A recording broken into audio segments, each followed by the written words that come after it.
Hi అండి. This is Nakka Obaiah. I'm the marketing director of all M reality company. So, మనకి land పైన investment చేస్తే చాలా కోట్లు ప్రాఫిట్స్ వస్తాయనేసి మనందరికీ తెలిసినదే. మరి ల్యాండ్ పైన ఇన్వెస్ట్‌మెంట్ చేయాలి అనేసి అనుకుంటూ చాలా రోజులు గడిపేస్తున్నారు చాలామంది. సో, మీరు ల్యాండ్ పైన ఒక మంచి ఇన్వెస్ట్‌మెంట్ చేయాలి అనుకుంటే ఇమ్మీడియేట్‌గా మీరు ప్లానింగ్ అనేది చేసుకోండి ఇప్పుడే. ఎందుకంటే లాస్ట్ ఒక 3 ఇయర్స్ నుంచి మనకి రియల్ ఎస్టేట్ అనేది స్లోగా ఉంది కాబట్టి, ఈ టైంలో మీరు ఇన్వెస్ట్‌మెంట్ చేసుకోవడానికి మీరు ముందుకొస్తేనే మీకు రేట్స్ అనేటివి చాలా బెస్ట్ అఫోర్డబుల్ దాంట్లో మనకు ఉన్నాయి. అలా కాకుండా మనకి రియల్ ఎస్టేట్ మార్కెట్ పెరిగిన తర్వాత, రేట్స్ పెరిగిన తర్వాత మనం ఇన్వెస్ట్‌మెంట్ చేయడం అనేది ఏమాత్రం ఉపయోగం ఉండదండి.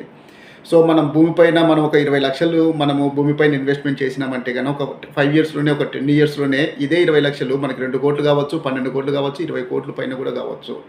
అలాంటి భూమిపైన ఇన్వెస్ట్‌మెంట్ చేయాలనుకున్న ప్రతి ఒక్కరికి కూడా మీరు ఫస్ట్ చెక్ చేసుకోవాల్సింది ఏదంటే మనము రోడ్ యాక్సెసిబిలిటీతో మనం తీసుకున్న ప్లేస్‌కి ఎంత రోడ్ యాక్సెసిబిలిటీ ఉంది. మన సరౌండింగ్ అప్రిషియేషన్ వాల్యూస్ ఏమేమి ఉన్నాయి.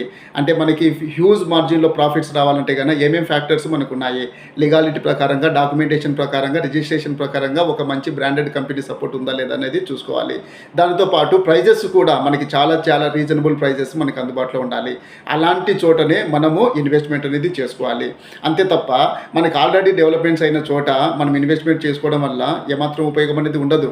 సో, ఓఆర్ఆర్ పడడానికంటే ముందు చూడండి, ఒక 15 ఇయర్స్ తర్వాత మనకి ఓఆర్ఆర్ పడిన తర్వాత రేట్స్ ఆకాశం తాకుతాయనేసి అన్నారు. 2005లో ఓఆర్ఆర్ పడడానికంటే ముందు మనకి 800, 900 ఉండేది మనకి ఒక స్క్వేర్ యార్డ్. ఓఆర్ఆర్ పడిన తర్వాత 2013లో వచ్చేసరికి మనకి 50,000-60,000 వేలు అయిపోయింది ఒక గజము.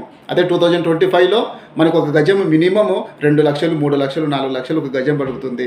సో, అది ఓఆర్ఆర్ ఆల్రెడీ డెవలప్ అయింది కాబట్టి ఇన్సైడ్ ఓఆర్ఆర్, టువర్డ్స్ ఓఆర్ఆర్ మనం ఇన్వెస్ట్‌మెంట్ చేసుకోవడం వల్ల ఏమాత్రం ఉపయోగం లేదు.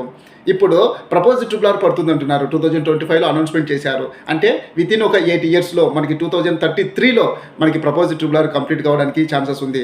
అలాంటి ప్రపోజ్డ్ ట్రిపుల్ దగ్గర ఇన్సైడ్ ఒక 10 కిలోమీటర్లు కానీ, అవుట్ సైడ్ ఒక 10 కిలోమీటర్లు కానీ మీరు ఇన్వెస్ట్‌మెంట్‌కి ఇప్పుడు ప్లానింగ్ చేసుకోగలిగితే నెక్స్ట్ 5 ఇయర్స్, నెక్స్ట్ 10 ఇయర్స్ మనకి మొత్తం రియల్ ఎస్టేట్ రంగం అంతా కూడా ఇక్కడ మనకి చాలా హ్యూజ్ మార్జిన్లో ఈ ప్రపోజ్డ్ ట్రిపుల్ చుట్టూ మాత్రమే మనకి ఎక్కువ లాభాలు రావడానికి ఛాన్స్ ఉంది. ఎందుకంటే less investment, very high returns ఒక ప్రపోజ్డ్ ట్రిపుల్ దగ్గర మాత్రమే వస్తున్నాయండి.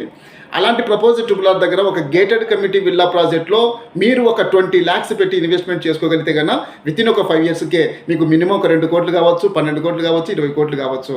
సో, అలాంటి ప్రాజెక్ట్స్లో మీరు ఇన్వెస్ట్మెంట్ చేసుకోండి.